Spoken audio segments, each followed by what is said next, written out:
I think they're sold on him. How Well, do you how, read Dan, how could you not be? Yeah. How could you not be? He's been one of the top 5 quarterbacks in football.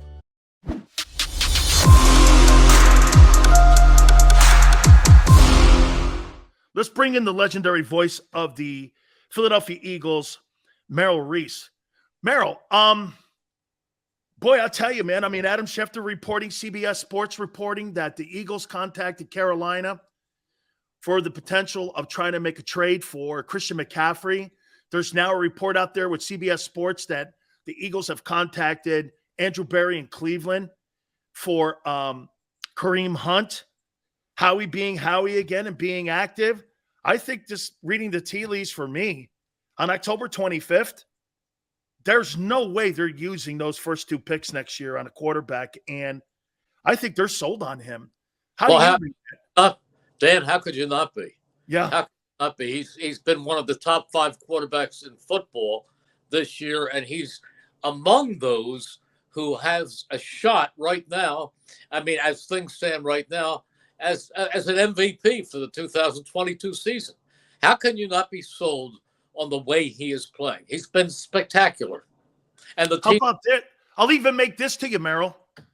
Can you name me a quarterback in the NFC that's played better ball than him? No, not this year. And he's only in his 3rd year. I mean, Merrill, that's Tom Brady and Aaron Rodgers. Yeah. I mean, that just shows you where they are. I'm not putting him with the GOAT and Aaron Rodgers right now. But as a quarterback who has started now, let's see, 26 games. I think that's what it's about, 26 games he started. He's playing remarkably well. He has the kind of character where you never have to worry about him in any way, shape, or form doing anything but making this organization proud. You know that he's dedicated, driven. He's a leader, and he has every kind of skill you want him to have. He's throwing well. He can get you out of problems with his legs. He can quarterback sneak like nobody's business because he has such strength in his lower legs that he makes 4th and 3rd and 1 almost automatic. That's how good he is. Have you been surprised with the play of the other teams in the NFC this year? Most notably New York and what we're seeing with that. Obviously, Dallas gets Dak back. They made a move today with a defensive tackle with the Raiders to try to solidify that defense. Have you been surprised? Mildly by the Giants. Although I thought they had a chance to do well this year. I had heard a lot of good things about Brian Daboll, and that certainly hasn't been a mistake. He's got them playing really good football. I have always liked, I've always liked Daniel Jones. I think he's a good quarterback.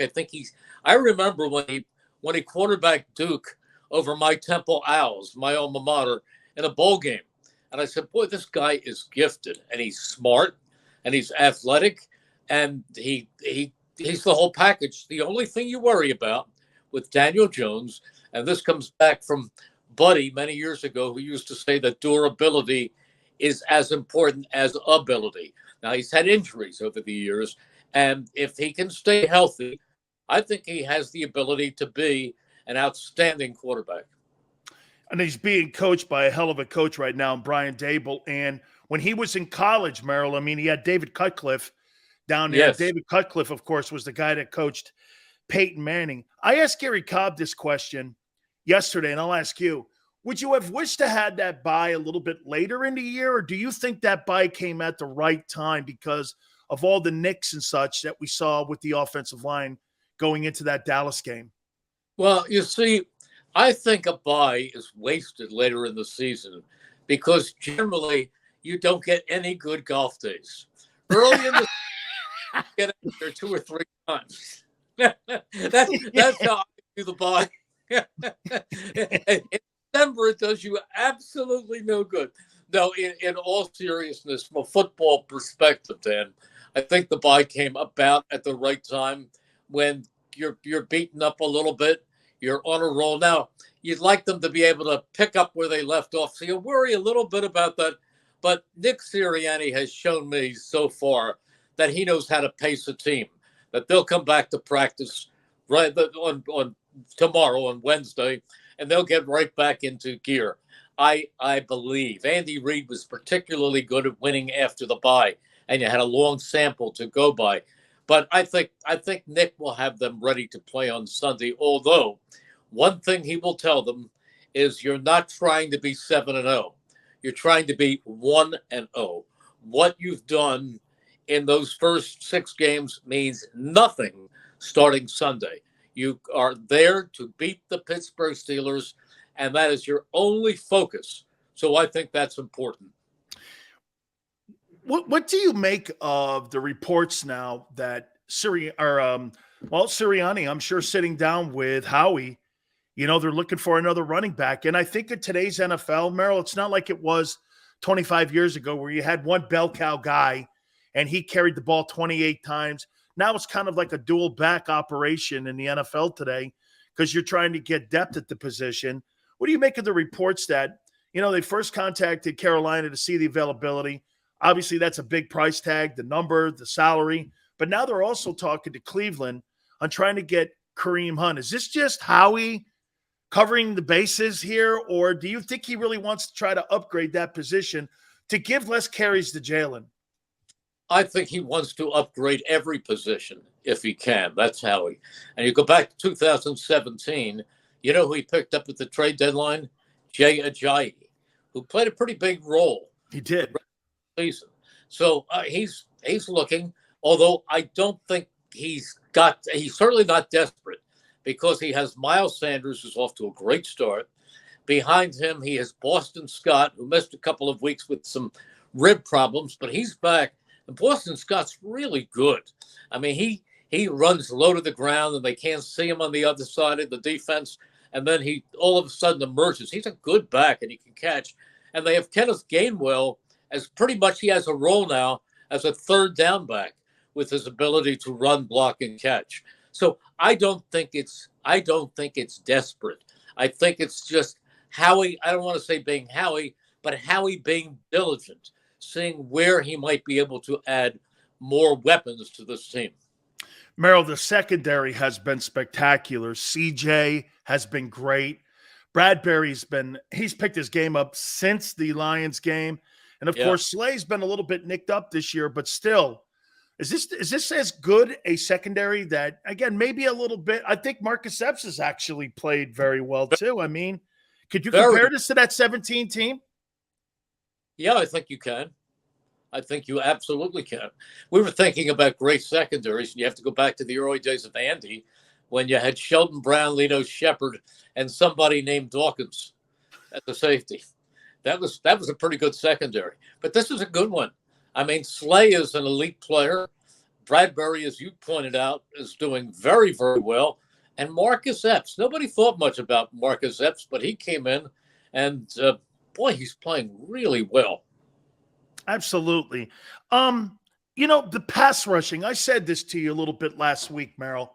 Outside of the Washington game, they're going to have a couple more sacks than what they did last year, which means to me they're still going to be at the bottom third of the NFL when it comes to pass rushing. Now, again, I think the pressures have actually picked up, and I don't really think pressures get enough credit when it comes to looking at how you're effective on getting home. And I think actually they've had more pressures this year than what they did a year ago. But is that an area of the team you'd like to see pick up a little bit as we go into this second half of the season? Not necessarily, because I have a great reference of coaches that I've spoken with over the years, and I can bring up. And one of the best I've ever been around as a defensive coordinator was the late Jim Johnson. And he used to say, when you talk about pressures, that's where you get your interceptions. You lose yards with sacks. The offense goes backwards. But with pressures, the interceptions are created. And right now, this team is +9 in turnovers. They're way ahead of the rest of the league. And they have 9 interceptions. And a lot of them come from pressures, which you don't get if you sack the quarterback. Now, I'm not saying sacks aren't important because they are. But I'm saying that it's a combination of things. I'm not worried about the number of sacks if you tell me they've got 12 plus 12 in turnovers. Yeah, no. And by the way, the second team that's next to them, I mean, it's like a mountain, and it's like the Grand Canyon between first Like and second. 12 They've absolutely, plus 4. it's Plus incredible. I mean, 8. they're killing it. Merrill, you've been around Philly so long, and you've seen the ebb and flows of excitement, energy. There's an energy in the city now with what the Phillies are doing, what the Eagles are doing, the nice start the Flyers are off to with Tortorella. I mean, even the Sixers a little bit here. It's just an energy. I mean, 1980 would probably be the last time you saw something like that. Maybe 83. You saw a little bit of that. Maybe '08. I don't know. I mean, have you ever felt it like this before where, I mean, everywhere you go, you can't buy a Philly hat. You can't buy an Eagle hat. I mean, it's pretty wonderful to see that the epicenter of sports just might be Philly right now. Yeah, it is for the moment. But the Phillies, they have been amazing. There were people who were waiting for them not to make the playoffs, and then they go sweeping the Cardinals and bashing the Braves and eliminating the Padres, and here they are getting set for the World Series. It's a phenomenal feeling, and that organization deserves all the credit in the world. And Rob Thompson, the job he's done as a manager, and Bryce Harper and Reese Hoskins and Real Muto. You just go through that lineup, and the pitching they've gotten from Wheeler has been absolutely amazing. And Nola, they've just really done so well. This is a team that deserves every bit of credit that they're getting, and yet they don't want to pat themselves on the back and say, "Wow, we did it," because the object is to win the World Series, not to get to the World Series. So, but give them all the credit, and everybody's behind them. With the Eagles, they've won 6 straight games. Let's see them make it 7 on Sunday and continue from there. It's a very tough week because they have Pittsburgh, who I think is getting better. I like what I've seen of Kenny Pickett. I think he's growing each week. He's a very smooth passer, and he's got a couple of people around him. Last year, my partner in the broadcast booth, Mike Quick, who knows something about wide receivers, told me that the best wide receiver in the draft was George. And boy, does he look good. And a couple of years ago, I loved Pat Fryermuth coming out of Penn State. They're very good. They're very good. Anybody who thinks this Pittsburgh game is a lock is making a big mistake. Any week can be your undoing. Any week can be your undoing if you don't go in there and play like it's a playoff game. That's what they have to do to keep it going. Couple last questions for you. We had also Kurt Schilling on with us yesterday, and Kurt said something about stars, and he referenced even Jalen and what you see with Bryce Harper. Philadelphia has a propensity to elevate their stars beyond mythic, but at the same time, you don't produce, they will crush you. And it really is a lunch pail city when it comes to their athletes. And Jalen Hurts and Bryce Harper, Merrill, have just worn those jackets of that city. They just enjoy playing there. They just enjoy representing that. It's so refreshing to see where a guy just doesn't pack his U-Haul up and leave. I mean, there's some really great stories going on. Harper loves being a Philly, and you could see Jalen loves being an Eagle. Sure, absolutely. The attitudes are great. The fans, I think the fans, and Harper said it, and Hoskins said it, they all said it. The fans brought out the best in this baseball team. I haven't heard that place rock like that in ages. I mean, even going back to 1980 in the World Series, and even going back to the World Series in '88. I mean, there have been, '08, but there have been some great moments.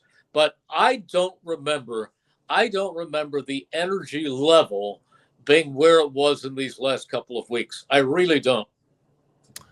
Finally, Merrill, I'm going to leave you with this and ask you this. Eagles go undefeated? No.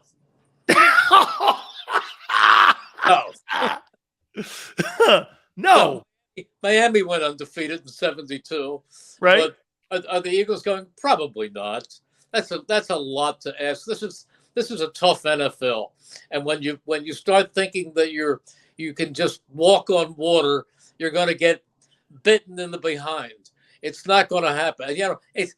Can it happen? Of course, if they keep going 1-0, 1-0, 1-0, 1-0, 10 more times, that could happen. But it's very, very unlikely. You know what? They're just doing well. I don't want to give you numbers. I thought before the season that if they played really well, they could win 13 games. Well, now all of a sudden you start to get greedy. Could they win 15? But to talk about going undefeated, that's a once in a century type of thing. And to say that it's not unlikely, it is very unlikely. But you know what? Wait a minute, Merrill. Wait a minute. If you're 15-0 and you've wrapped up home field advantage, do you go for it or do you rest your guys? You rest your guys. You don't want to be the other undefeated team in NFL history? Nope. I'm going to be that. Now we're getting way ahead of ourselves, Dan. Fair enough.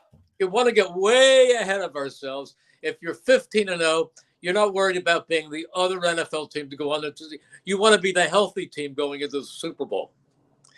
The last thing you want is to play guys and have one or two of your stars go down in games that mean nothing after you've wrapped up the home field advantage. You've got to be smart. You've got to be. To me, Merrill, the number one thing is getting home field and making the NFC playoffs go through Philly like it was in 17. You get that, to me, everything else is gravy. Absolutely. I mean, undefeated is great if you're a college team and you've got the bowl championship series ahead, but you've got to you have seedings and everything else. But this is different. This is the NFL. The object: win the Super Bowl. Win the Super Bowl. Get to the Super Bowl with your team intact. Absolutely. Merrill, it's great to catch up with you. Never getting ahead of himself. Did you hear that, friends? Merrill said we've only played 6. Funny, Merrill, you say that, it's like Moses saying it. I say it, you're a hater. I'm like, I'm the only 6 games here. Hang in there now. No, Merrill. 6. Now, that's not only 6 games. Wow. They're off to a 6-0 start. That's terrific. Absolutely terrific. But this week, they've got to go 1-0. That's it. Absolutely. That'll be against Pittsburgh this Sunday. Merrill and Mike Quick on the call, WIP. Thank you so much, Merrill. I appreciate you doing that for me. Thanks, Dan. See you soon. God, I love him, man. He is so great and just a historian in that city of Philadelphia. It's really spectacular. I really appreciate it. Please hit the like button. Thank you guys so much. Don't forget my friends at Morgan & Morgan, where the fee is free. If you guys are hurt or injured on the job, there's only one place to go. That is to Morgan & Morgan.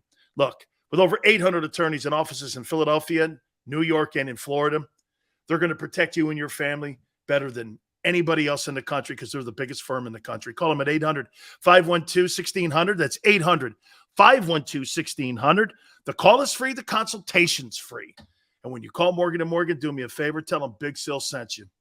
When choosing a lawyer for your injury case, you may ask, does the size of the law firm matter? Well, of course it does. The insurance company, they're huge with unlimited resources. And whether your case is big or small, they're built to bully you out of the money you're owed. But here's the good news. We're big too, the biggest actually. And we're built to fight to make them pay for all that was taken from you. Size is our strength. There's only one Morgan & Morgan. ForThePeople.com.